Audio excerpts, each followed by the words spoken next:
वर्णानामर्थसङ्घानां रसानां छन्दसामपि मङ्गलानां च कर्तारो वन्दे वाणी विनायको। ॐ नमो भगवते वासुदेवाय नमः। ॐ नमो भगवते वासुदेवाय नमः। ॐ नमो भगवते वासुदेवाय नमः। देवियों एवं सज्जनों, गोस्वामी तुलसीदास जी महाराज द्वारा विरचित श्री रामचरितमानस के कतिपय व्यवहारिक प्रसंगों की श्रृंखला में अपना मंतव्य प्रस्तुत करने हेतु आप सबके समक्ष समुपस्थित हूं।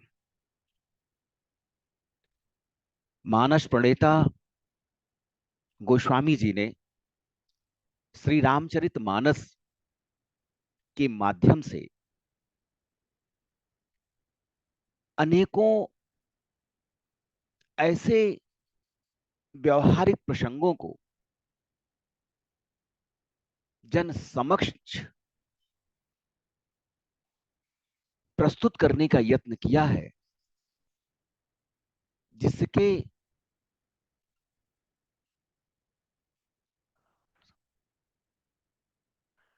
अनुश्रवण मात्र से मनुष्य अनेक कठिनाइयों, बाधाओं से सहज ही विमुक्ति प्राप्त करता है। गोस्वामी जी ने रामचरितमानस में जहां एक और मर्यादा पुरुषोत्तम प्रभु श्री राम द्वारा की गई लीलाओं का विवेचन किया है, वहीं दूसरी ओर अनेकों प्रसंगों को यथास्थिति में प्रस्तुत करते हुए, समाहित करते हुए इस महान ग्रंथ को अत्यंत व्यावहारिक स्वरूप भी प्रदान किया है। इस ग्रंथ में राजनीति, सामाजिक विधान, अर्थशास्त्र, राजा के कर्तव्य, जन भावनाओं का समादर, प्रजा का कल्याण इत्यादि अनेकों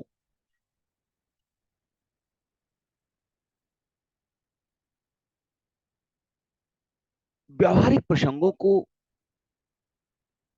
समाहित करके इसकी उपादेयता, इसकी गरिमा को जनानुकूल बना दिया है। गोस्वामी जी ने कलियुग के प्रभाव का भी मानस में विशद विवेचन किया है। गोस्वामी जी महाराज ने कलियुग के अमंगलकारी स्वरूप का अत्यंत ही मार्मिक और यथार्थ विवेचन जनमानस के समक्ष प्रस्तुत किया है। गोस्वामी जी महाराज कहते हैं, अशुभ बेश भूषण धरे भक्षा भक्षज खाई, तेई जोगी तेई सिद्ध नर पूज्यत कल युग माही। जे अपकारी चार तिन्ह कर गौरव मान्यते, मन क्रम बचन लबार तेई बक्ता कलिकाल महू। इस कलियुग में जो व्यक्ति अमंगल वेशभूषा एवं आभूषण धारण करके तथा भक्ष्य व अभक्ष्य कुछ भी खा पी लेते हैं, उनके खान पान में शुचिता नहीं है, शुद्धता नहीं है। वह केवल अपने स्वाद के लिए भक्ष और अभक्ष के मध्य अंतर नहीं कर पाते। इस युग में वही योगी हैं, वही सिद्ध माने जाते हैं तथा उन्हीं की पूजा होती है। प्रायः अनेक साधु संत विचित्र प्रकार की वेशभूषा, जैसे गले में सर्प की माला, बहुत सारे रुद्राक्ष की माला, हड्डी, खोपड़ी, तंत्र मंत्र सिद्धि के अनेकों प्रपंच अपने शरीर में धारण किए हुए हैं। उन्हीं को लोग भ्रमवश सच्चा साधु मानते हैं, जिनके आचरण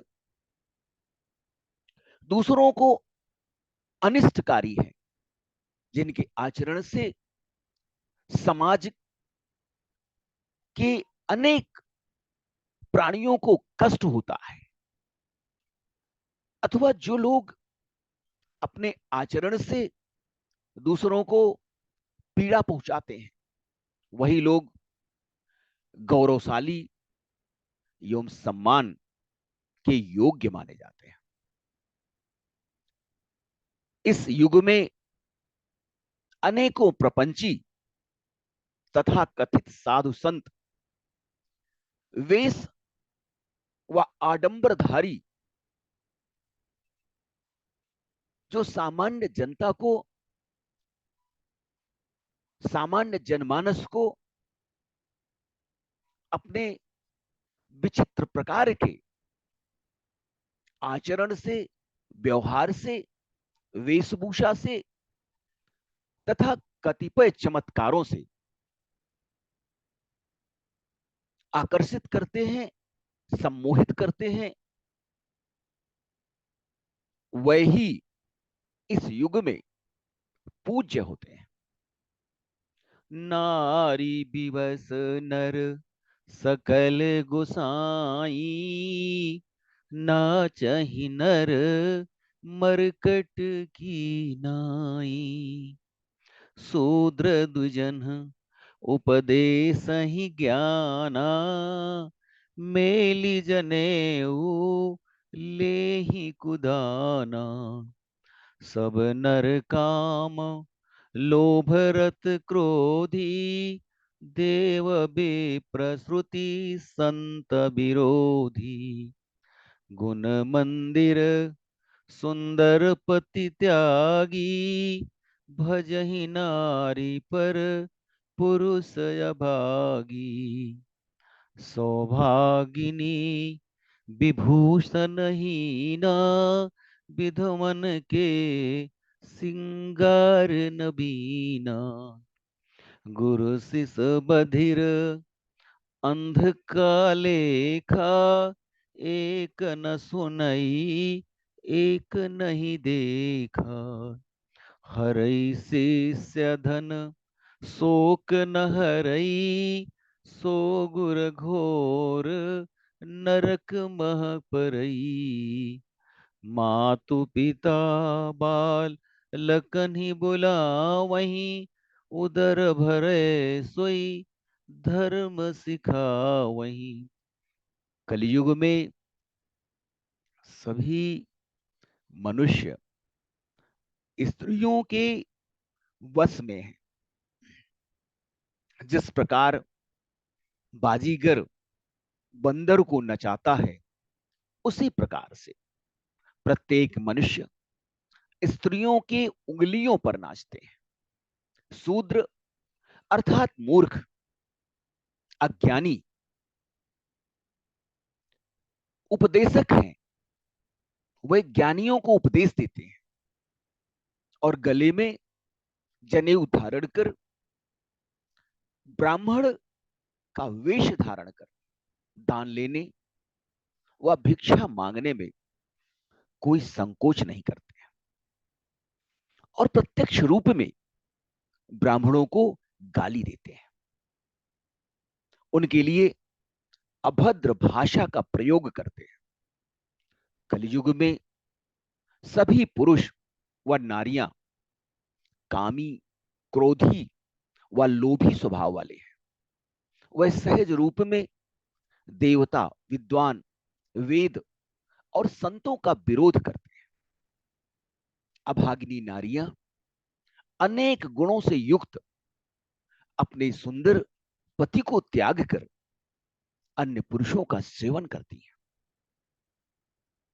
इसके साथ ही सुहागिन नारियां आभूषणों का परित्याग कर अमंगलकारी वेशभूषा धारण करती है, किंतु वैधव्य धारण करने वाली स्त्रियां नित्य नए श्रृंगार करती हैं। शिष्य और गुरु में बहरे तथा अंधे जैसा रिश्ता होता है। शिष्य गुरु के उपदेश को सुनना नहीं चाहता है और गुरु ज्ञान रूपी दृष्टि से रहित होता है। शिष्य गुरु के उपदेश का उपहास करता है और गुरु अज्ञानी है। गुरु में वो सामर्थ्य ही नहीं है, वो ज्ञान रूपी प्रकाश पुंज ही नहीं है जिससे वह अपने शिष्य में ज्ञान रूपी प्रकाश पुंज प्रज्वलित कर सके। गुरु प्रायः शिष्य का धन तो लूट सकता है, किंतु उसके कष्टों के निवारण का कोई मंत्र या कोई यंत्र उसके पास नहीं है। ऐसे गुरु को घोर नरक की प्राप्ति होती है। कलयुग में माता पिता अपने बच्चों को धर्म, सदाचार, शिष्टाचार की शिक्षा न देकर सिर्फ उदर पोषण अर्थात किसी भी प्रकार से धन प्राप्त करने की शिक्षा प्रदान करते हैं। कलयुग में सारे आदर्श